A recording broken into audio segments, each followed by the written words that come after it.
नमस्कार, आप देख रहे हैं खबर दोपहर। तमाम अहम खबरों के साथ मैं हूं आलोक। खबर लखीमपुर खीरी से, जहां पर तिकुनिया इलाके में हुई हिंसा का मामला, मुख्य आरोपी आशीष मिश्रा पर आरोप तय किए तो आईपीसी की धारा 302, 307, 120 बी में आरोप तय किए गए तो धारा 326 समेत कई गंभीर धाराओं में आरोप तय किए गए हैं। आशीष मिश्रा पर हत्या का मुकदमा चलेगा तो 16 दिसंबर से एडीजे कोर्ट में चलेगा ट्रायल और पर्याप्त सबूत मिलने पर कोर्ट ने आरोप तय किए गए तो साक्ष्य मिले, तमाम सबूत मिले हैं वो भी पर्याप्त, जिसके चलते कोर्ट ने आरोप तय किए हैं और आशीष मिश्रा समेत 14 लोगों पर फिलहाल आरोप तय हुए हैं। तो 14 लोगों पर आरोप तय हुए हैं। मुख्य आरोपी आशीष मिश्रा पर आरोप तय आईपीसी की धारा 302, 307, 120 बी के तहत, यानी कि आशीष मिश्रा पर हत्या का मुकदमा चलेगा। 16 दिसंबर से एडीजे कोर्ट में अब ट्रायल चलेगा तो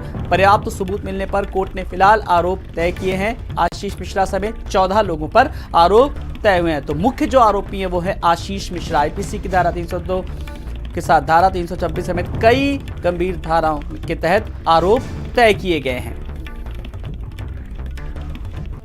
शारिक हमारे संवाददाता हमारे साथ जुड़ गए।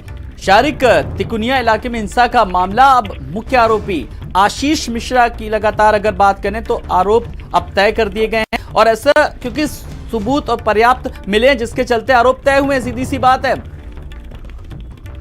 बिल्कुल आलोक, देखिए इस बात में पता ही सकते हैं कि मिश्रा से आरोप एसआईटी ने दिखाए थे और एक मजबूत जांच की थी और उसके बाद चार्जशीट कोर्ट में दाखिल की गई थी। लगभग 1 साल के बाद अब जो है इस पूरे मामले में आरोप तय कर दिए गए हैं।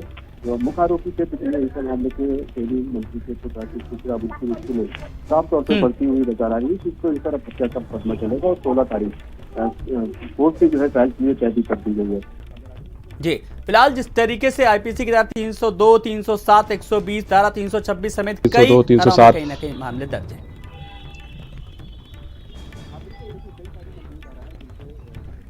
हाँ बिल्कुल, देखिए कई सारी गंभीर धाराएं हैं जिन पे एसआईटी ने अपनी चार्जशीट को दाखिल की थी और उसके बाद जो है यहाँ पर जिस तरह से अब एडीजे कोर्ट ने जो आरोपी तय कर दिए हैं, तो जिस तरह से 302, 307, 147, 148 भंग करने की धारा 326, तमाम ऐसी धाराएं हैं जिसको लेकर ये मुश्किलें जो हैं आशीष मिश्रा की और उसके 13 साथियों की कतई बढ़ने वाली है और जो उसमें तमाम सारे जो दूसरे भी साथी हैं वो सारे के सारे अभी भी जेल में है। और जिस तरह से अब 16 दिसंबर को इस मामले में जो है जो ट्रायल शुरू होने वाला है, तो उसके बाद एक ऐसा माना जा रहा है कि पूरा ये केस जो ट्रायल पे होगा और तेजी के साथ इसका ट्रायल भी किया जाएगा। आलोक जी, तो बिल्कुल आशीष मिश्रा समेत 13 और लोग हैं जिनको साफ तौर पर कहा जा सकता है दलीलें दी गई, बचने की काफी कोशिशें की गई, बचाव पक्ष ने काफी चीजें करी, लेकिन सबसे बड़ी बात यह है कि पर्याप्त जो है वो सबूत मिले और आरोप तय किए गए हैं आशीष के साथ अन्य 13 लोगों पर भी।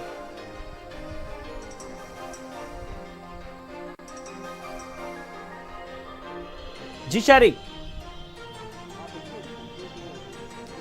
अगर मेरी आवाज हाँ बिल्कुल, देखिए जो एसआईटी की जांच जिस तरह से एसआईटी ने पूरे मामले की जांच की थी और एक गंभीर जांच की थी, एक ठोस जांच की थी, तमाम सारे ऐसे एविडेंस दिए थे जिसको लेकर जो आशीष मिश्रा की जो मौजूदगी थी वो भी दर्शाई गई थी। आर्म्स एक्ट का जिस तरह से वहाँ पर दुरुपयोग किया था, अवैध असलों के साथ वहाँ पर फायरिंग की गई थी, 4 किसान और 1 पत्रकार की वहाँ पर जिस तरह से हत्या की गई थी, तो तमाम सारे चीज़ों को लेकर, तमाम सारे जो हत्या के आरोप थे और दूसरे आरोप थे, इस सब चीज़ों को लेकर आज एडीजे कोर्ट इस बात को चलिए बहुत बहुत शुक्रिया शारिक इस तमाम सारी जानकारी के लिए।